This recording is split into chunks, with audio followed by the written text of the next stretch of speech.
دے سندید نو دن راتی اج انہاں وی باریاں ماریاں نے باغ وچ خزاں نے جدوں وال کھولے پنچھی اڈ گئے مہر اڈاریاں نے محمد بوٹیا جھوٹے جگ سارا کملی والے دیاں سچیاں یاریاں نے۔ حضرت جدوں قبر وچ جاواں گے نا تے لوکاں مینوں بہت ڈرایا تے رات قبر دی کالی میں سنیا اتھے اس نے آنا جدے منڈے کملی کالی۔ حضرت جب امام اہل سنت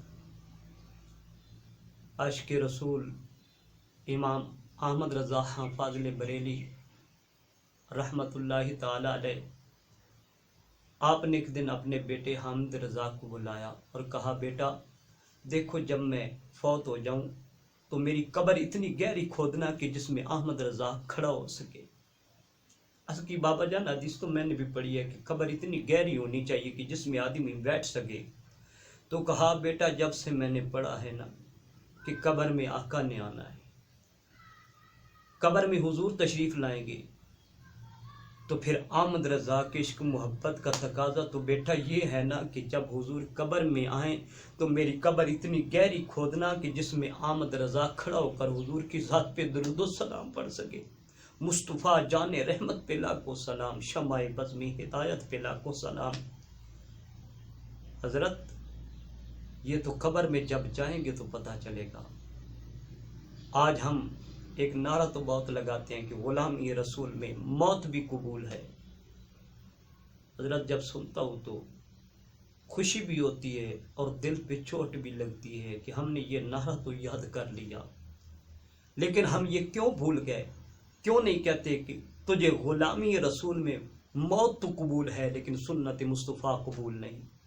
تجھے غلامی رسول میں موت تو قبول ہے لیکن 5 وقت کی نماز قبول نہیں؟ تجھے غلامی رسول میں اللہ اکبر موت تو قبول ہے لیکن قرآن کریم کی تلاوت قبول نہیں؟ تجھے غلامی رسول میں موت تو قبول ہے لیکن نماز تراویح میں قرآن سننا قبول نہیں؟ تجھے غلامی رسول میں موت تو قبول ہے اللہ اکبر لیکن ماں باپ کی خدمت کرنا قبول نہیں، ان کے ساتھ اچھا سلوک کرنا قبول منظور نہیں؟ غلامی رسول میں تجھے موت تو قبول ہے اللہ اکبر لیکن لوگوں کے ساتھ اچھا سلوک منظور نہیں، تجھے موت یاد نہیں اللہ اکبر۔ یہ تو جب قبر میں جائیں گے تو پتہ چلے گا، اس وقت پتہ چلے گا جب حضور کے سامنے جاؤ گے تو آقا علیہ السلام نے اگر کہہ دیا کہ تو میرے نعرے لگاتا تھا لیکن ذرا یہ تو بتا کہ تیرے چہرے پہ سنت میری سنت کہاں ہے، اس وقت کیا ہوگا؟ حضرت آج لے ان کی پناہ، آج مدد مانگ ان سے، پھر نہ ماننے کی قیامت میں اگر مان گیا۔ حضرت یہ زندگی چند روزہ زندگی ہے، ہمیں اپنی آخرت کی فکر کرنی چاہیے۔ یہ موت اذا جاء اجلهم لا يستاخرون ساعة ولا يستقدمون، یہ زندگی نہ 1 سیکنڈ بڑھ سکتی ہے نہ 1 سیکنڈ کم ہوتی ہے۔ تو جب موت اٹل فیصلہ ہے، آ کر رہے گی، تو اس سے بہتر ہے کہ ہم آج سے ہی اس موت کی فکر کر لیں، آج سے ہی فکر آخرت کی تیاری کر لیں۔ اللہ اکبر۔ وہ کوئی دانا شخص تھا نا، دوستان گرامی قدر، آج رئیس تو بہت مل جائیں گے، جاگیردار تو بہت مل جائیں گے، سرمایہ دار بہت مل جائیں گے، لیکن حضرت دانا کوئی نہیں ملتا۔ تو وہ دانا شخص اس نے اپنے بیٹوں کو بلایا، کہا کہ اے میرے بیٹو، میں نے یہ 2 وصیتیں لکھی ہیں، مجھ سے وعدہ کرو کہ ان پہ عمل کرو گے اور یہ تمہارے پاس میری امانت ہے۔ کہا ابا حضور کیوں نہیں؟ تو اس نے اپنے بڑے بیٹے کے حوالے وہ وصیت کر دی۔ کہا بیٹا جب میں فوت ہو جاؤں تو لوگ میرا جنازہ پڑھنے کے لیے آئیں تو اس وقت یہ وصیت پڑھنا دوسری وصیت جب امام صاحب دعا کرنے لگے تو اس وقت پڑھنا اللہ اکبر۔ آج ہمارا کچھ مزاج ہی ایسا ہے کہ جب کوئی بڑا مرتا ہے نا تو ہم دوڑے چلے جاتے ہیں، حضرت وہ فلاں چودھری صاحب فوت ہو گئے، فلاں رئیس مر گیا ہے، تو چلے جاتے ہیں، لوگوں کو پتہ چل جائے کہ فلاں شخص بھی جنازے میں آیا۔ حضرت ہم لوگوں کو منہ دکھانے کے لیے تو چلے جاتے ہیں، لیکن اس خالق کو بھی منہ دکھانا ہے۔ ہم کو سیدھی طرح سے نیت بھی نہیں آتی ہوتی، نماز جنازہ کی دعائیں بھی یاد نہیں ہوتی، پھر ہمارا جھگڑا ہوتا ہے مسجد کے امام سے، ہمارا جھگڑا ہوتا ہے مسجد کے نمازیوں سے، ہمارا جھگڑا ہوتا ہے مدرس کے ساتھ جو مدرسے میں قرآن کریم کی تعلیم دیتے ہیں۔ دیکھو مولویوں کا تو کام ہی کھانا پینا ہے، لیکن کبھی فکر کی ہے کہ ان کے پاس بیٹھ کر نماز جنازہ کی دعا ہی یاد کر؟ ساری زندگی خود سے بھی دھوکا، مرنے والے کے ساتھ بھی دھوکا، اور اپنے رب کے ساتھ بھی دھوکا۔ اللہ اکبر۔ جب خبر پھیلی کہ فلاں رئیس فوت ہو گیا تو ہر ایک آنے لگا۔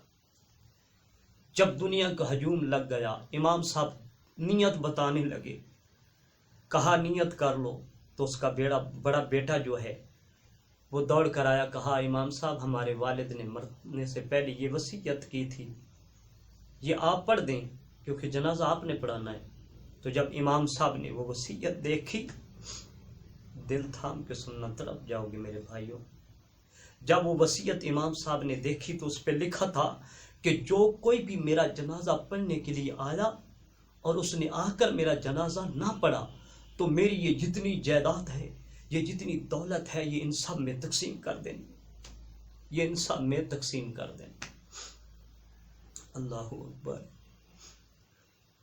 حضرت جب اعلان ہوا تو پھر کیا تھا کہ ایک نکلا، دوسرا بھی نکلا، حتیٰ کہ جتنے بھی لوگ آئے تھے جنازہ پڑھنے کے لیے دولت کی حرص میں، سب کے سب نکل گئے۔ حضرت انسان کا تب پتہ چلتا ہے جب وہ دنیا سے جاتا ہے۔ آج تو اپنی اولاد کے لیے اتنی محنت سے کما کے لاتا ہے، اتنی مشکل سے کما کے لاتا ہے، تو فکر بھی نہیں کرتا کہ یہ حرام کیا یا حلال کیا، بس کما کے لا کے دے دیتا ہے۔ کچھ تو بیچارے ایسے ہوتے ہیں اتنی محنت سے حلال کی کمائی لا کر اپنی اولاد کے لیے دیتے ہیں، لیکن وہ دنیا میں ہی ان کا دل دکھاتے رہتے ہیں، بابا تم نے میرے لیے کیا کیا تھا؟ آج جو کچھ ہوں میں اپنی بلبوتے پہ ہوں۔ ارے نادان تجھے کیا خبر، یہ بوڑھے ماں باپ کیا ہیں؟ اللہ اکبر۔ تو اب جب امام صاحب نے وصیت پڑھی، سب نکل گئے، تو اب اس مرنے والے کے بیٹوں نے جب دیکھا کہ ابا جان کی وصیت ہے، عمل تو کرنا پڑے گا، اگر عمل کرتے ہیں تو ساری جائیداد یہ لے جائیں گے، ہمارے ہاتھ میں کیا آئے گا، ہمارے ہاتھ میں کیا ہوگا؟ اجڑ گیا وہ باغ جس کے ہزاروں مالی تھے۔ ارے سکندر جب گئے دنیا سے تو دونوں ہاتھ خالی تھے۔